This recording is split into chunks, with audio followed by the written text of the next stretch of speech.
تو خاندان بہت زیادہ ضروری ہے ایک انسان کی ڈیولپمنٹ کے لیے اور فیملی.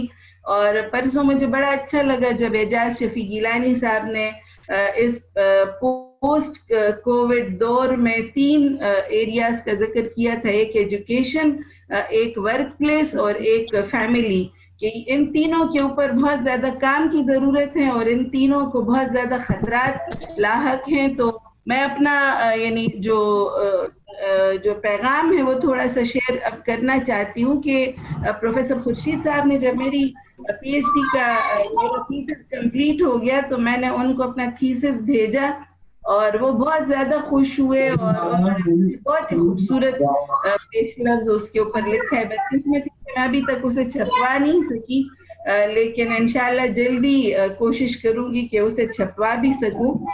انہوں نے اس کے آغاز میں مجھے کہا کہ بیٹا ہر معاشرہ جو ہے وہ 3 اس کے بلڈنگ بلاکس ہوتے ہیں، وہ 3 چیزوں کے اوپر بیس کرتا ہے ہر سوسائٹی جو ہے.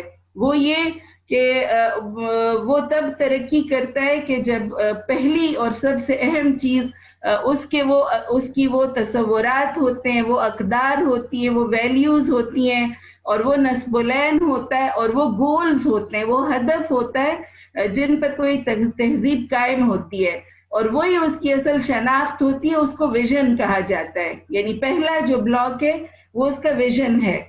دوسرا جو بلاک ہے وہ ہے کہ جو بھی اس کے اندر مرد اور عورتیں وہ ان کی کیپیسٹی کیا ہے اور وہ کیا رول پلے کر رہے ہیں اس سوسائٹی کو بلڈ اپ کرنے میں، اور وہ اپنے وہ جو ان کا ویژن ہے اور وہ جو ان کے گولز ہیں کیا وہ اس کے لیے کام کر رہے ہیں یا وہ ویسے ہی اپنی زندگی جو ہے وہ گزار رہے ہیں.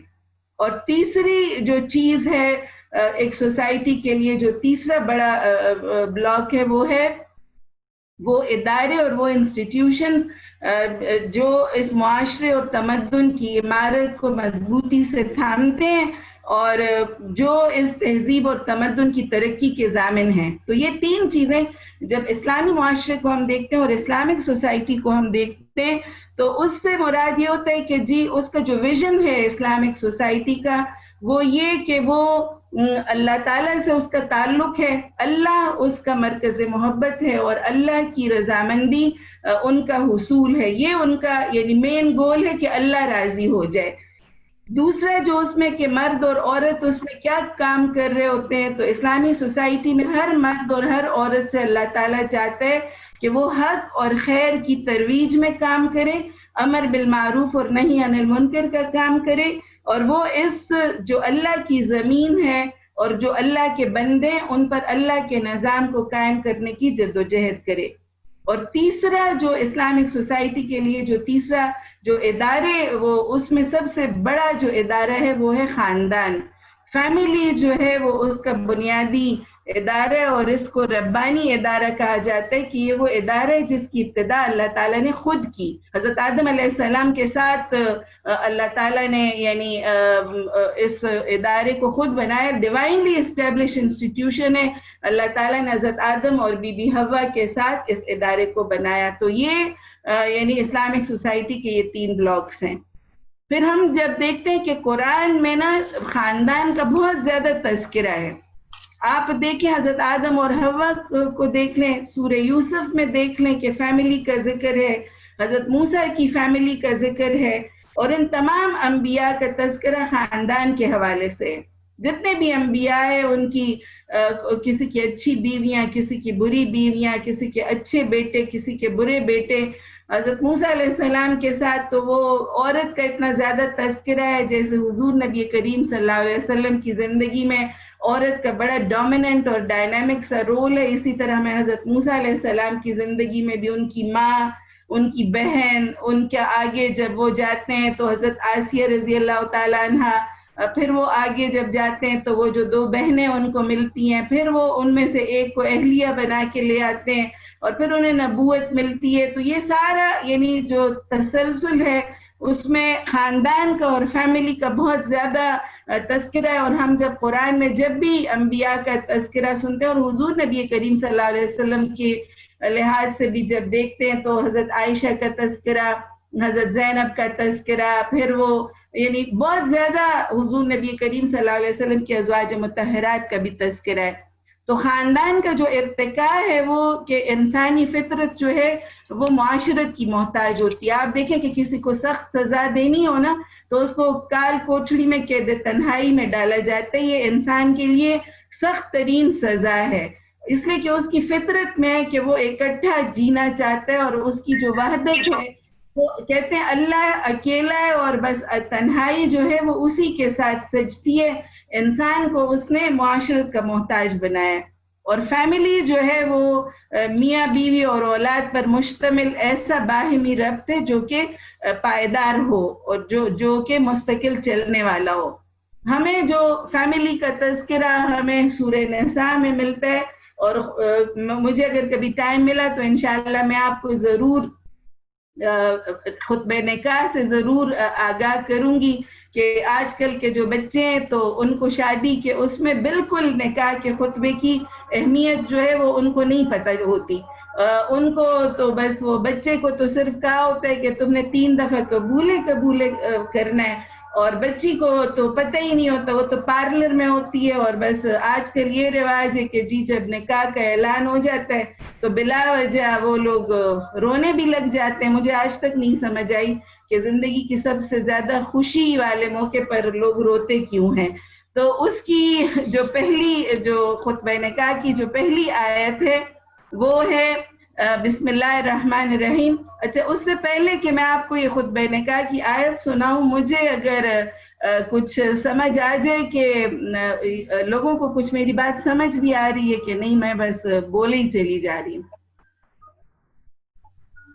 اس لیے کہ ریسپانس کا نہیں پتہ چلتا نا. تو آپ چیٹ باکس میں بھی لکھ سکتے ہیں ریسپانسز، اور آپ پلیز اپنا انمیوٹ کر کے بھی ضرور بات کر سکتے ہیں. اور آپ لوگ نا ضرور کویسچن بھی ابھی سے لکھ لیں کہ آپ لوگوں کو سمجھ آ رہی ہے میری بات کہ نہیں، اس لیے کہ اگر سمجھ نہ آ رہی ہو تو میں اس کو تھوڑا سا ذرا دوسرا رخ دے دوں، لیکن اگر آپ کو یہ صحیح لگ رہا ہے تو میں انشاءاللہ آگے چلتی ہوں.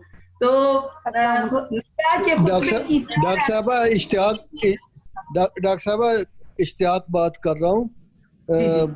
بات سمجھ بھی آ رہی ہے، اور یہ بات ہی بہت ہی آپ نے عملی کی ہے کہ یہ لڑکیاں اور ہماری بچیاں شادی وقت جو روتی ہیں، حالانکہ یہ واقعی بڑا اللہ کا احسان اور خوشی ہوتی ہے. بہت اہم پوائنٹ ہے. اور میں ویسے اپنی کلاسوں میں بچیوں کو یہ کہتا ہوں کہ شادی ہو تب بھی روتی ہیں، نہ ہو تب بھی روتی ہیں. ہمیں شکر گزار ہونا چاہیے. اور میں یہ پوائنٹ اس لیے بھی دہرانا چاہ رہا تھا کہ آپ کو پتہ چل جائے کہ ہم سب بڑی توجہ سے سن رہے ہیں. جزاک اللہ خیر. بہت شکریہ، بہت شکریہ.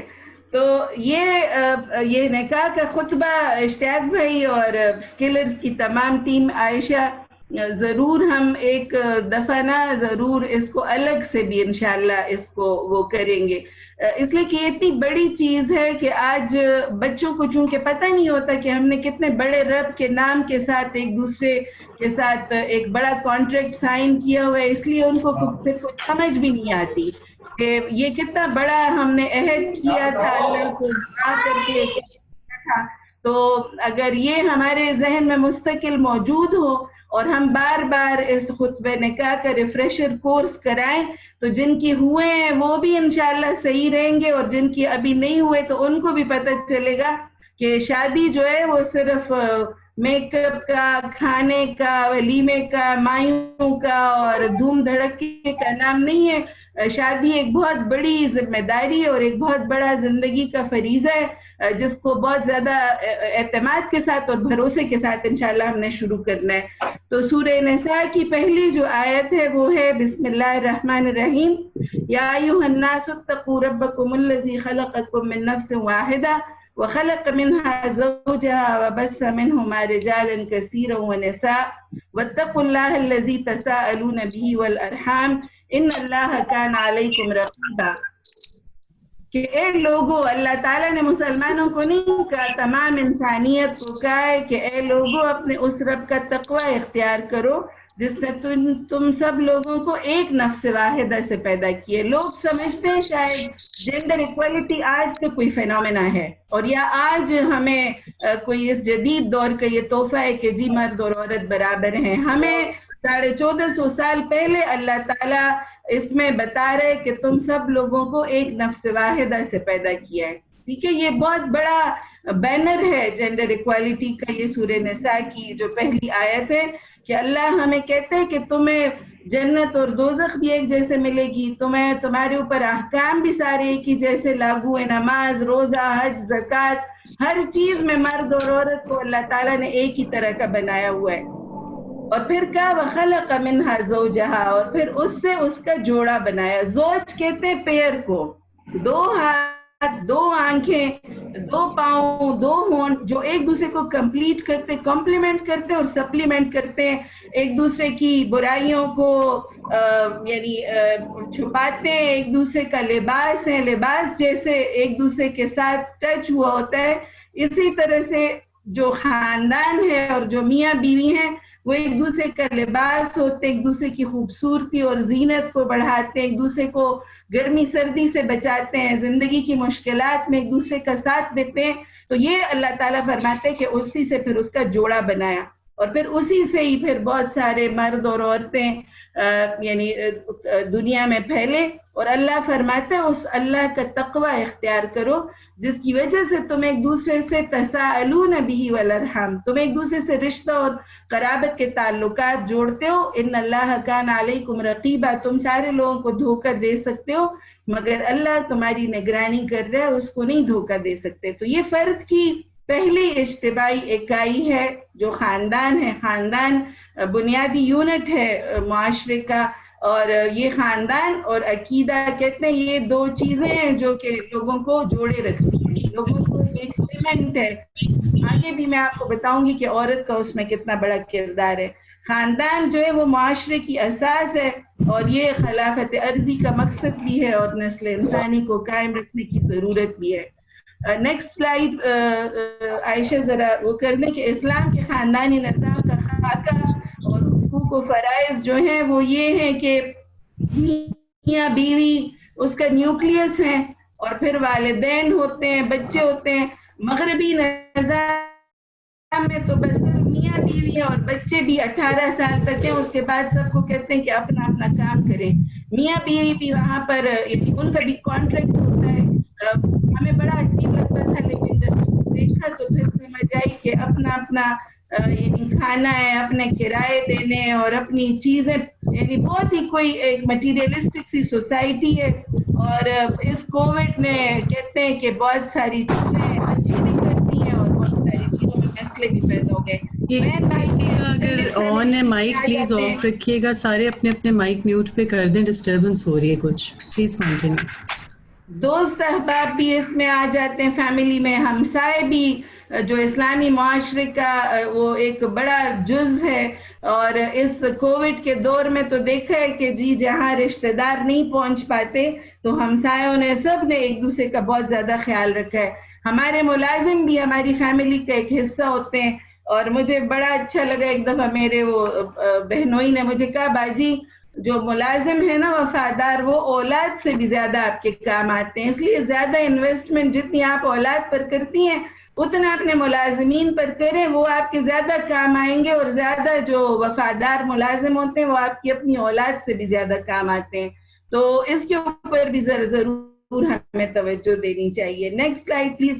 خاندان کو جو جوڑے رکھنے والی چیز ہے ہمارے معاشرے میں, ایک تو عقیدہ, بائنڈنگ فورس ہے یہ کہ جو فیتھ ہوتا ہے وہ اس میں لوگ ایک دوسرے کے ساتھ جڑے ہوتے ہیں. اور دوسرا کہتے ہیں ماں جو ہے نا وہ لوگوں کو جوڑے رکھتی ہے. اور آپ نے اس کو دیکھا ہوگا اپنے اپنے خاندانوں میں کہ جب تک امی زندہ ہوتی ہے نا, پورا چاہے وہ 12 بہن بھائی ہیں, چاہے 15 ہیں, اور چاہے کتنا بھی بڑا خاندان کیوں نہ ہو, ماں کی وجہ سے سارے اکٹھے ہوتے ہیں.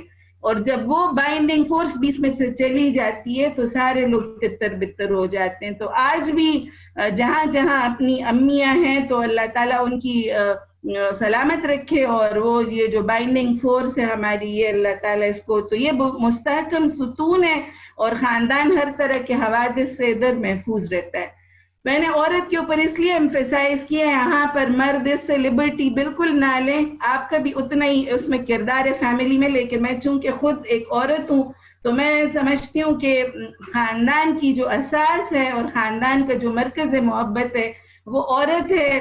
وہ حضرت انسان کی ساتھی کے طور پر وجود میں آئی, لیکن کچھ لوگوں نے کہا حضرت آدم کو جنت سے نکالنے والی ہیں, کسی نے کہا جی ایو تو نکلا ہی ایول سے ہے, کسی نے اس کو کہا ابدی لعنت ہے, کسی نے کہا باعث شرم ہے, لیکن اللہ نے اسے زوج کا مقام دیا اور اس کو صاحبہ کا مقام دیا. قرآن اس کو پیر کہتا ہے اور قرآن اسے دوست کہتا ہے. لیکن آج جو ایک نیا فینومینا ہے جینڈر کہ جی نہ مرد مرد رہے اور نہ عورت عورت رہے, ایک تیسری صنف کی طرف لوگ جا رہے ہیں کہ مرد اپنی مردانگی سے اور اپنی غیرت سے بے بہرا ہو جائے, عورت اپنی شرم اور اپنی حیا سے بے بہرا ہو جائے, ایک دوسرے کے کاموں میں مداخلت کرنے لگے. تو ہمیں اس خاندان کے اوپر جو سب سے بڑا تھریٹ ہے اس جینڈر کا, بہت سارے لوگ میری اس بات سے اتفاق نہیں کرتے, لیکن میں خود چونکہ اس کے اوپر میں بہت بلیو کرتی ہوں کہ ایک تیسری قسم کی صنف کا یعنی احیاء لوگ کر رہے ہیں اور اس کے اوپر لگے ہوئے ہیں کہ جی بس میل اور فیمیل کا وہ ہٹا کے تو ایک بس جینڈر سینسٹیوٹی اس کے اندر وہ لوگ لے کے آ رہے ہیں.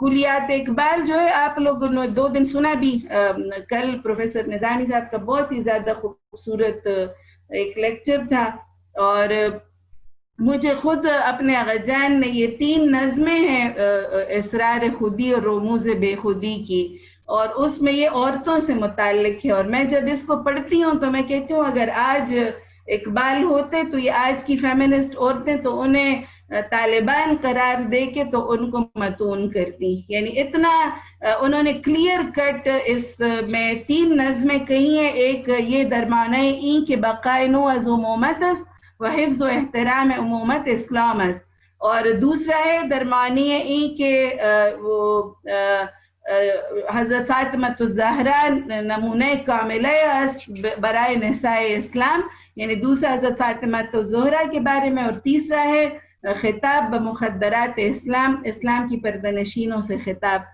یہ جتنے بھی چاہے عورتیں تو ضروری پڑھ لیں, لیکن مرد بھی ضرور پڑھ لیں تاکہ اپنی امیوں کو, بیویوں کو, بیٹیوں کو, بہنوں کو ضرور, اس لیے کہ مرد صورت گری کرتا ہے خاندان کی, وہ اس کا سربراہ ہے, وہ اس کا قوام ہے, تو وہ جیسے صورت گری کرتا ہے ویسے ہی عورتیں پھر بنتی چلی جاتی ہیں. یہاں پر اقبال کہتے ہیں کہ بقائے نو از امومت است, جو ممتا کا تربیتی ادارہ ہے اسی سے نسل انسانی کی بقا ہے, اور اسلام کا جو اصل مقصد ہے وہ اسی ممتا کی حفاظت ہے. اس ممتا اور امومت کا جو ادارہ ہے مدرہوڈ کا, اس کی حفاظت جو ہے وہ احترام, وہ عین اسلام ہے. اور یہ بہت ہی خوبصورت نظم ہے. میرے پاس اگر ٹائم ہوا تو میں آپ کو یہ نظم ضرور سنانا چاہوں گی, لیکن ابھی آپ اس کو جلدی وہ اردو اس کا ترجمہ انشاءاللہ میں آپ کے ساتھ شیئر بھی کر دوں گی اپنی یہ پریزنٹیشن, تو اس پہ ٹائم ابھی میں نہیں لگاتی, لیکن یہ بہت زیادہ اہم 3 نظمیں ہیں اور ان کے ترجمے ضرور انشاءاللہ آپ کے ساتھ کسی وقت شیئر کروں گی. لیکن اس میں علامہ اقبال یہ کہتے ہیں کہ عورت کے وجود سے, اور عورت کا جو اصل کام ہے وہ نسل انسانی کی تربیت ہے اور نسل انسانی کی بقا ہے, اور جو وہ عورت جو کہ اپنے ایک نسل کی تربیت کرتی ہے وہ اگر دہقان عورت ہے, وہ اگر بدصورت ہے, اسے کچھ اور ہنر نہیں آتا, مگر اس نے اگر ایک ملت کو ایک غیور اولاد دے دی ہے تو وہ اس عورت سے جو کہ فیشنیبل ہے, جو بڑی خوبصورت ہے, جو شمع محفل بنی ہوئی ہے, اس سے بہت بہتر ہے وہ عورت جو کہ اپنی نسل کی تربیت کر رہی ہے. اور وہ کہتے ہیں کہ قوم را سرمایہ صاحب نظر نیست از نقد و قماش و سیم و زر, مال او فرزندہائے تندرست تر دماغ و سخت و کوش و چاق و چست, کہ اے صاحب نظر نقدی لباس اور چاندی سونا قوم کا سرمایہ نہیں ہے, قوم کی دولت تندرست اولاد ہے جن کے دماغ روشن ہو اور وہ محنتی اور چاق و چوبند ہو. یہ درپیش خطرات ذرا پیچھے کر دیں, وہ جو میں نے آپ کو عورت کی ملازمت کے بچوں اور خاندان پر اثرات, یہ میخائیل گورباچوف کی بڑی مشہور کتاب ہے پروسٹرائیکا, اس میں ایک میں جب اپنے پی ایچ ڈی کا تھیسس لکھ رہی تھی تو اس کا ایک چیپٹر تھا اسٹیٹس آف وومن, اور وہ بتاتے ہیں اس میں کہ ہم نے رشیا میں عورت کو جب باہر نکالا کہ وہ باہر نکلے خاندان سے اور وہ یعنی ترقی میں اپنا کردار ادا کرے، وہ کارخانوں میں ملازمت کرے اور باہر نکل کر کام کرے، اور اس کے ہم نے گھر کے کام کو یعنی اس کو ہم نے کوئی اہمیت نہیں دی کہ وہ عورت جو گھر میں رہ کر کام کرتی ہے، جو ہوم میکر ہے، وہ شاید ملک کی ترقی میں کوئی کام نہیں کرتی. تو انہوں نے اس کا اینڈ ریزلٹ یہ نکالا کہ ہماری عورت کے گھر سے باہر ہونے کی وجہ سے خاندان جو ٹوٹا ہے اور جو بچوں میں جوینائل ڈیلنکوینسی آئی ہے، مجرمانہ رویے جو پروان چڑھے ہیں، ہم نے رشین سوسائٹی نے اس کی کاسٹ بہت زیادہ پے کی ہے کہ ہم نے وہ ڈرگ ایڈکشن کا شکار ہماری نسل ہو گئی ہے، ہمارے بچوں کو سنبھالنے والا کوئی نہیں ہے، ہمارے جو اولڈ ایج ہومز ہیں اور ہمارے جو ہاسپٹلز بھر گئے ہیں، وہ ساری چیزیں ملا کے جو سوسائٹی نے کاسٹ پے کی ہے وہ عورت کی اس کمائی سے بہت زیادہ ہے جو اس نے کارخانوں میں اور سڑکوں پر جو اس نے آ کر تو ملازمت کی ہے. تو اس لیے انہوں نے کہا کہ کم بیک ہوم، انہوں نے یہ نعرہ دیا کہ عورت واپس گھر کو پلٹے تاکہ وہ اپنے بچوں کو اور اپنی نسل کو سنبھال سکے، اور ہماری جو سوسائٹی نے اس کو پے کیا ہے اس سے ہم بچ سکیں. آگے جو درپیش خطرات ہے یعنی خاندان کو کہ عورت کو جو سیاست اور معیشت میں لا کے کھڑا کر دیا ہے تو اپنی جو بنیادی ذمہ داری ہے دی جاب اس سے وہ غافل ہو گئی ہے. ظاہر عورت ایک ہی کام کر سکتی ہے، اس کے اوپر جب ڈبل ذمہ داریاں ڈالیں گے تو وہ نہیں کر سکتی. کریئر کی اہمیت ہو گئی ہے اور شادی اور جو خاندان ہے وہ ثانوی حیثیت اختیار کر گئے. شادی سے گریز، ذمہ داری سے فرار. آپ نے اکثر بچوں کو دیکھا ہوگا کہ وہ جو ان کی شادی کی عمر ہوتی ہے اس میں کہتے ہیں نہیں ابھی ہم نے نوکری کرنی ہے، ابھی ہم نے پڑھنا ہے اور ابھی ہم ذرا سیٹل ہو جائیں. وہ سیٹل ہونے کی نوبت ہی نہیں آتی اور معاشرہ جو ہے وہ مختلف مسائل کا شکار ہو رہا ہے. اکیلی ماؤں کا مسئلہ، یعنی مرد تو پھر چلا جاتا ہے لیکن جو سنگل پیرنٹس جو عورت کے ذمہ وہ اس کے بچے بھی آ جاتے ہیں. میں نے نیو یارک کی سڑکوں پر وہ کہتے ہیں نا بیبیز ہیو بیبیز، کہ وہ خود بھی 13-14 سال کی بچیاں اور ان کے ساتھ چھوٹے چھوٹے بچے بھی، اور ان کو کوئی سنبھالنے والا اور کوئی والی وارث نہیں ہوتا. تو خاندان اس طرح سے ٹوٹ رہے ہیں. پھر آبادی میں بوڑھے لوگوں کا اضافہ اتنی تیزی کے ساتھ، وہ ایجنگ پرابلم جو ہے وہ زیادہ ہو رہی ہے. اور ہم نے یہ سنا کہ جی یہ جو اسکینڈینیوین کنٹریز ہیں انہوں نے وہاں پر لاک ڈاؤن اور یہ اس لیے بھی نہیں کیا کہ بوڑھے لوگوں کی بے انتہا یعنی بڑی تعداد، وہ کہتے ہیں کہ بس یہ کورونا سے ہی مر جائیں تاکہ جو ہمارے اوپر ٹیکس کا کہتے ہیں ایک جوان ہے جو 40 سال کا جو ٹیکس پے کرتا ہے اور اس کا جو بچے ہیں وہ بھی ٹیکس نہیں پے کرتے، اور اس کا جو 60 سال کا باپ اور 80 سال کا دادا ہے وہ بھی معاشرے کے اوپر بوجھ ہیں. تو وہ بوڑھے لوگوں کا اضافہ ہو رہا ہے. اسی طرح ڈیورس جو ریٹ ہے وہ بہت زیادہ تیزی کے ساتھ بڑھ رہا ہے. جیسے گڈا گڈی کا کھیل ہے، ایک دن شادی ہوتی ہے اور 2-3 مہینے بعد ہم دیکھتے ہیں کہ جی وہ پھر سے یعنی وہ جو کانٹریکٹ ان کی شادی جو ہے وہ ختم ہو گئی ہے. تو یہ عالی جائزت بیگووچ، یہ جو ابھی کی سلائیڈ آپ لوگ دیکھ رہے ہیں کہ ایک تصویر کے 2 رخ ہیں، وہ بتاتے ہیں کہ جو معاشرے ڈے کیئر سینٹرز بنانے لگے تو ان کو اولڈ ہاؤسز کے لیے تیار رہنا چاہیے. کہ تصویر کے 2 رخ ہیں کہ جو لوگ آج ان کے پاس اپنے بچوں کے لیے ٹائم نہیں ہے تو کل ان بچوں سے وہ بالکل توقع نہ رکھیں کہ وہ ان کی پھر اولڈ ایج میں کام آئیں گے. تو یہ نیکسٹ سلائیڈ پلیز. خاندانی نظام کے ٹوٹنے کے اثرات، وہ علامہ اقبال نے کہا تھا تمہاری تہذیب اپنے خنجر سے آپ ہی خودکشی کرے گی، جو شاخ نازک پہ آشیانہ بنے گا ناپائیدار ہوگا. یہ آگے ڈیتھ آف ویسٹ ایک بڑی اہم کتاب ہے، آپ لوگوں نے اگر نہیں پڑھی تو ضرور ہی پڑھ لیں، پیٹرک جے بوکینن کی. اور اس میں وہ کہتے ہیں کہ میرج اور جو شادی اور خاندان عورت اور بچے کے لیے سب سے بڑی پروٹیکشن ہے. اور پھر انہوں نے یہ بھی کہا کہ ہم جو ترقی یافتہ ممالک ہیں، ہمارے ہاں جو نظام خاندان کا اور ویلیوز کا جو تیزی سے ختم ہو رہا ہے تو ہم ایسے لگ رہے ہیں کہ ہم 3rd ورلڈ کنٹریز ہیں ویلیوز کے حساب سے، اور یعنی اس کے حساب سے کہ جو فیملی ہے اور انہوں نے یہ بھی کہا کہ مسلمانوں کے اوپر یعنی مسلمانوں کے ساتھ ابھی تک یہ جو فیملی کا سسٹم ہے یہ ابھی تک ان کا قائم اور دائم ہے. Strong families help make strong communities. Children raised in a loving family are more likely to become caring adults. جو وہ دیکھتے ہیں نا, کہتے ہیں بچہ سنتا نہیں ہے, بچہ دیکھتا ہے. آپ اس کے کانوں کو بہت بھی چیزیں آپ ان کو سنائیں نا تو وہ سنتا نہیں ہے, وہ دیکھ رہا ہوتا ہے اپنی آنکھوں سے, تو وہی اس نے آگے کرنا ہوتا ہے. اس لیے اس کے لیے بہت زیادہ ہمیں یعنی محتاط رہنا چاہیے. پھر there is a famous quote, a nation is only as strong as its family. جیسا اس کا خاندان کا نظام ہوگا ویسے ہی مضبوط جو ہوگی وہ قوم ہوگی. اور ایک دوسرے کو سپورٹ کرنا چاہیے ایموشنلی, فزیکلی, فائنینشلی. اور کہتے ہیں نا جتنا زیادہ آپ ایک دوسرے کو سپورٹ کریں گے, اور آج آپ ایک کو سپورٹ کریں گے, کل آپ کے مشکل میں وہ کام آئے گا. کہتے ہیں نا یہ دنیا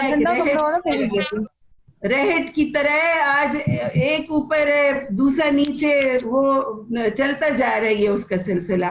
اور ایک اور نیکسٹ سلائیڈ پلیز, کہ وہ the only rock that stay steady, the only institution that works is the family. Family جو ہے نا بس وہ اس کہتے ہیں کہ اگر تہذیب جب بھی پناہ لے گی نا تو خاندان کا ادارہ اس کو پناہ دیتا ہے. جیسے مرغی اپنے پروں میں بچوں کو چھپا لیتی, اسی طرح جو بھی خاندان کا ادارہ مضبوط ہوتا ہے تو وہ اپنے جو بھی فیملی ممبرز مصیبت میں ہوتے ہیں تو وہ ان کو پناہ دینے کے لیے سب سے پہلے آگے ہوتے ہیں. آج بھی آپ دیکھ لیں یہ جو برادریاں ہوتی ہیں, خاندان ہوتے ہیں, ہم نے 2005 کے جب زلزلہ آیا تھا تو ہمیں بہت سارے لوگوں نے کہا کہ ہمیں نا بچے آپ لا کے دے دیں. ایک سنگل بچہ ہمیں نہیں, ہمارے بہت بڑے بڑے سینٹرز تھے الخدمت کے, لیکن ہمیں کوئی بھی بچہ جو تھا وہ اسکولوں اور ان کے لیے تو انہوں نے دیے, لیکن انہوں نے کسی کا دور کا رشتہ دار بھی اگر تھا نا تو انہوں نے ہمیں کہا کہ ہم آپ کو بچے نہیں دیں گے, ہماری اپنی ذمہ داری ہے. تو یہ ابھی تک یعنی جو فیملی جو ہے وہ بیسک سوسائٹی بیسک یونٹ ہے. اور یہ کہ the strength of a nation derives from the integrity of the home. جتنا مضبوط گھر ہوگا اتنا ہی مضبوط اس کا خاندان ہوگا. آخر میں نا یہ ایک جو فیملی ہوم ایوننگز ہیں, آپ کے پاس یہ جو کووڈ کا یعنی ایرا آ گیا ہے, تو اس میں نا ضرور ہمارے لیے یہ بڑا ایک عجیب سا ہوتا تھا کہ فیملی ہوم ایوننگز ہم کیسے مینج کریں. اور یہ جب میں لکھ رہی تھی اس وقت تو لوگوں کو اس کی سمجھ نہیں آ رہی تھی, لیکن آج ہمارے پاس الحمدللہ ایک شر میں سے یہ خیر نکلا ہے کہ ہمارے ہاں یعنی فیملی اکٹھی جب ہوئی ہے تو انہوں نے نماز کا نظام ہے, قرآن کا نظام ہے, اور آپس میں ہم نے دیکھا ہے کہ جی شوہر آ کے تو کچن میں بھی ہاتھ بٹا رہے, اور وہ اپنے لیے مختلف قسم کی جو ہم نے یہاں پر جہاں ہم رہتے وہاں میں نے بہت سارے باپوں کو دیکھا کہ وہ جی اپنی بیویوں کے ساتھ تھوڑا سا واک کر رہے ہیں, تھوڑا سا بچوں کو کھلا رہے, اور بہت سارے جو فیملیز ہیں ان کے اندر بہت ساری خوبصورت روایات نے جنم لیا ہے. تو ہمیں بھی یہ فیملی ہوم ایوننگز بھی اس کا بھی اہتمام کرنا چاہیے. اور پھر آخر میں کہ اب ہمیں کرنا کیا ہے, کہ میرے جان کہتے تھے عورت نا ایک روایت میں کہ پسلی سے پیدا کی گئی, اور پسلی بازو کے نیچے اور دل کے قریب ہے.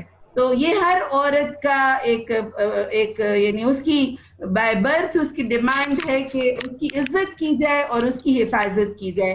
تو یہ محبت, عزت اور حفاظت یہ تین الفاظ ہیں جو کہ عورت کو مل جائیں تو وہ ہر ناممکن کام کو ممکن کر جاتی ہے. اس لیے میری جو یہاں پر میرے بھائی ہیں, بیٹے, ان سے میری ضرور درخواست ہے کہ وہ اپنی خواتین کے ساتھ محبت کا رویہ رکھیں, ان کی عزت کریں, ان سے محبت کریں, تو وہ انشاءاللہ آپ کو کبھی بھی مایوس نہیں کریں گی.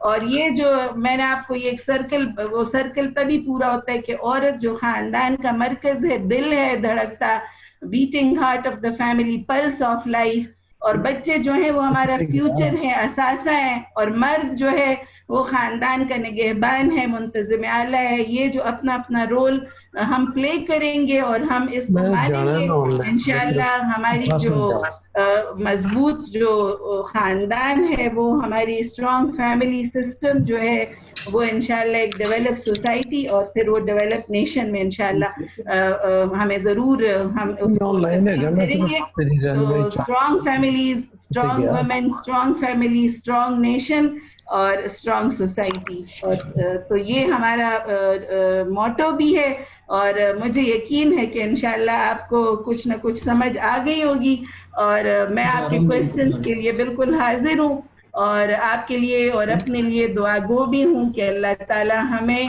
ایک اچھے خاندان کو ڈیولپ کرنے کی توفیق عطا فرمائے. ربنا هب لنا من ازواجنا وذرياتنا قرة اعين واجعلنا للمتقين اماما. بہت شکریہ. اگر کوئی پارٹیسپینٹ کوئی کویسچن پوچھنا چاہے تو you just have to be very very quick, ورنہ آپ کے ساتھ گروپ میں میم سمیہ موجود ہیں اور آپ وہاں سے انٹریکٹ بھی کر سکتے ہیں اور پوچھ بھی سکتے ہیں. بٹ آئی ڈونٹ السلام علیکم. گو ہیڈ فاطمہ. السلام علیکم میم. عائشہ تم نے مجھے وہ الاؤ نہیں کیا.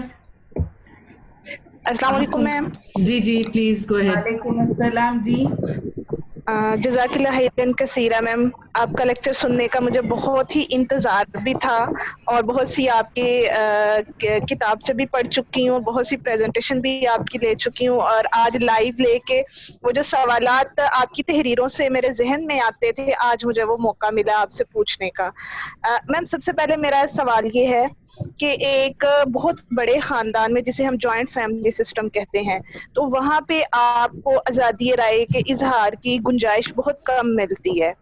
اگر میں اس کو تشبیہ دوں حضرت ابراہیم علیہ السلام کے اس دور سے تو پھر وہاں پہ آپ امر بالمعروف کا جب حکم دیتے ہیں، جب آپ امر بالمعروف کرنے کی کوشش کرتے ہیں اور ایک لمبا عرصہ وہاں پہ کچھ نہیں بدلتا، تو کیا یہ ہماری دعوت للخیر میں کمی ہے؟ دیکھیں جی، آپ اس طرح تو نہیں کہہ سکتے. جیسے حضرت نوح علیہ السلام نے تو کتنے عرصہ اس کا بہت عرصہ انہوں نے 950 سال لیکن ان کو نہیں وہ لوگ ملے، اتنے ہی لوگ ملے 950 سال کے بعد کہ وہ ایک کشتی میں آ گئے. ہم یہ تو نہیں کہہ سکتے کہ جی وہ دعوت صحیح نہیں تھی نعوذ باللہ، لیکن ہر یعنی اپنی کوشش کرتی رہنا چاہیے اور اپنے کوشش سے نہیں یعنی اس سے نا امید نہیں ہونا چاہیے. میم دوسرا کوشچن میرا یہ ہے کہ ایک موقع میں اب فاطمہ اور کسی کو دینا چاہوں گی کیونکہ ہمارے نیکسٹ اسپیکر ڈاکٹر مشتاق مانگڑ صاحب جو ہیں وہ ہمیں جوائن کر چکے ہیں اور آپ پلیز گروپ میں کیجیے گا. ایک بڑا انٹرسٹنگ سوال یہاں پر آیا ہے کہ what are your thoughts on Islamic modernism. اس پہ اگر آپ کچھ بتا دیں کہ یہ آپ جو بات کر رہی ہیں آپ کیا اس میں کہتی ہیں. سوری ہاں جی، what are your thoughts on Islamic modernism. دیکھیں اسلام بس ایک ہی اسلام ہے، ان الدین عند اللہ الاسلام. اس کی کوئی سیکٹرز ہم نہیں وہ ڈیفائن کر سکتے کہ یہ ماڈرن اسلام ہے اور یہ بیکورڈ اسلام ہے اور یہ فنڈامنٹل اسلام ہے. اسلام بس ایک ہی اسلام ہے جو ہمیں حضور نبی کریم صلی اللہ علیہ وسلم نے خود عمل کر کے بتایا اور دکھایا. تو جو بھی ہمیں سنت سے چیزیں ملتی ہیں وہ ماڈرن ہے، جو نہیں ملتی وہ اس کو جاہلیت قرار دیا گیا ہے. بڑی خوبصورت کتاب ہے، اگر کبھی آپ کو پڑھنے کو ملے، سید قطب شہید کی جدید جاہلیت، ٹھیک ہے. اور اس میں وہ یہ بتاتے ہیں کہ زمانہ جب بھی اللہ تعالیٰ سے غافل ہوگا اور ان کی تعلیمات سے غافل ہوگا تو وہ جاہل ہی کہلائے گا، چاہے وہ اپنے آپ کو کتنا ہی ماڈرن کیوں نہ سمجھیں. جیسے آج لوگ کہتے ہیں جی جو پینٹ شرٹ پہن لیں یا جو دوپٹہ نہ پہنے اور یا جو بہت ہی زیادہ عریاں لباس پہنے، کہتے ہیں جی یہ بڑی بولڈ ہے، بڑی ماڈرن ہے، ٹھیک ہے. لیکن ہمیں ملتا ہے کہ خانہ کعبہ کا طواف وہ لوگ بالکل عریاں ہو کے کرتے تھے، وہ ان کے ہاں دوپٹے کا کوئی تصور ہی نہیں ہوتا تھا. کہتے ہیں ایک بڑا سا جوڑا کر کے اور اس میں پن اپ کر کے اور ان کا دوپٹہ پیچھے سے ہی لٹکتا رہتا تھا. ان کا کانسیپٹ ہی نہیں تھا کہ کوئی اپنے آپ کو بھی ڈھکنا ہے. تو وہ لوگ ان کو کہتے ہیں جی وہ جاہلیت کا زمانہ تھا، اس کو لوگ جاہلیت کہتے ہیں، حالانکہ وہ آج ہی کا زمانہ تھا. اسی طرح سے ہی اگر ہم سمجھیں تو یہ اسی طرح سے ہی ماڈرن لوگ تھے اس وقت کے بھی. تو یہ ماڈرن یعنی اسلام ہمیشہ سے ماڈرن رہا ہے، ہر دور کی کتاب ہے قرآن، اور ہر زمانے کی کتاب ہے، اور ہر زمانے میں وہ آپ کو اس کے اصول دیتی ہے. اس لیے اسلامک ماڈرنزم کا میرے حساب سے تو کوئی یعنی اسلام تو ہے ہی ماڈرن بھی. تھینک یو ویری مچ، جزاک اللہ خیر.